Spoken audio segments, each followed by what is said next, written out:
All right, Donald Trump's velvet glove treatment of Vladimir Putin has been a mystery from the very start. And it seems that the mystery is now deepening, at least for some of us. First, Trump dodging a direct question about whether he'll discuss election meddling at his upcoming meeting with Putin. Watch.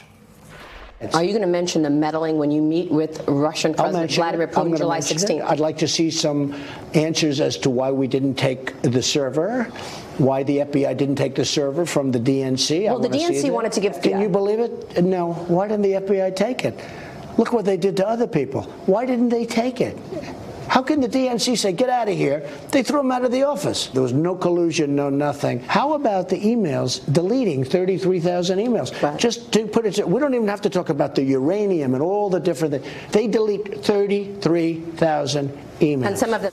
Interesting there, Trump ignoring the question about meddling, instead offering a bit of a word salad of attacks on Hillary Clinton and the FBI, why they didn't take the server. Not sure he should be asking Putin that.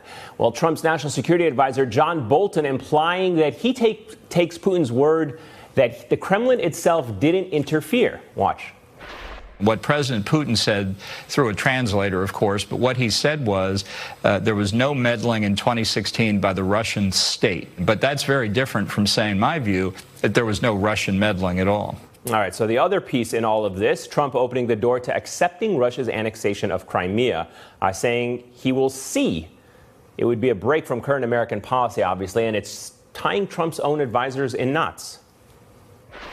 President Putin was pretty clear with me about it, and my response was, we're going to have to agree to disagree on Ukraine. But that's not up for negotiation. That's not the position of the United States. Right, but saying we'll see suggests might be. Well, we'll see. The president makes the policy. I don't make the policy. All right, I guess we're going to have to wait. We'll see. With me now is former intelligence officer Malcolm Nance, author of the new book, The Plot to Destroy Democracy. Malcolm, great to have you with us. First, Trump, as you saw there, dodging the question about whether he'll talk election meddling with Putin. Why do you think the president would not bring that up despite the intelligence community's assessment that not only did it happen, it is happening again ahead of the midterms? Well, this is the $10,000 question. I mean, this question has been asked since the very beginning. What is Donald Trump so concerned about? Does he really think that using the law enforcement assets of the United States and agreeing with the intelligence community of the United States would delegitimize his presidency? Or is there something that he's hiding, which he doesn't want U.S. law enforcement and intelligence to not only investigate, he doesn't want them to share, and he doesn't want it in public? And so what's really interesting is he goes on, it's not even a tangent. He steps into a perception bubble of his own creation, which surprisingly sounds very much like Vladimir Putin's perception bubble of the world. It seems as an observer that it's almost become a defensive reflex, that if you say election meddling and Putin, he says FBI, email servers, DNC. It's like almost a pre-programmed condition that the president has to say that. In his interview on Sunday, we know that the president implied that if Russia did meddle in our election, he said something odd. He said they must be proud. Watch this. You know, if Russia is in fact looking to sow discord or chaos, they've got to be saying, this is the greatest thing we've ever done. Okay? Now, there's no collusion with me. There's no Russia with me. There's no nothing. Honestly, it's a disgrace. So how does discrediting Russian meddling here help President Trump? Well, it helps him greatly because what he's doing again is he's speaking, you know, he's only speaking to 40% of this population. He only rules. I mean, he only does policy for 40% of the population. But there is that nefarious suspicion that we have here. Why? As you said, why does he reflexively go to this? Why does he reflexively go to himself and not to the defense of the United States? He speaks the party line that comes from the Kremlin. And as I'm sure you're going to talk about Crimea here in a minute when you mentioned John Bolton.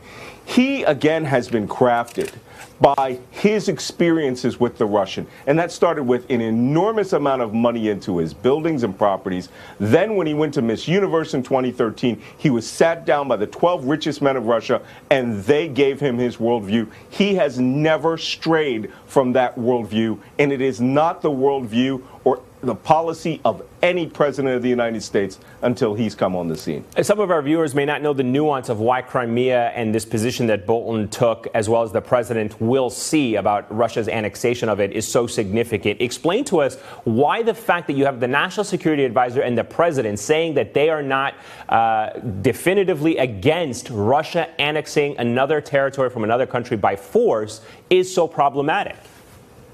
Well, it's absolutely mind-boggling. I mean, since the end of World War II, a war that we fought, we lost almost 500,000 men. The world lost 60 million people in that war. And we set about creating all of these alliances, systems, and treaties which allowed us to work on the basis of the belief that invading another country's territory and seizing their land by crossing their borders and redefining those borders was against international law. Every president has upheld this. Donald Trump seems to be saying to Russia, again, from that perception that was given to him by the Russians, where he said, well, you know, most of the people in Crimea speak Russian, and essentially, that's why we invaded, and too bad for the world order. Donald Trump is giving them permission, and by him, through this conference, I hope at this summit, he doesn't just say, go ahead, keep Crimea, because that will set off the world. I mean, China could invade Taiwan within a week and use the exact same argument. Our allies would certainly be very nervous as well to see the president shift his position on that. Hey, I'm Ari Melber from MSNBC. You can see more of our videos right here, or better yet, subscribe to our YouTube channel below. You could have been anywhere in the world, but you're here with us, and we appreciate that.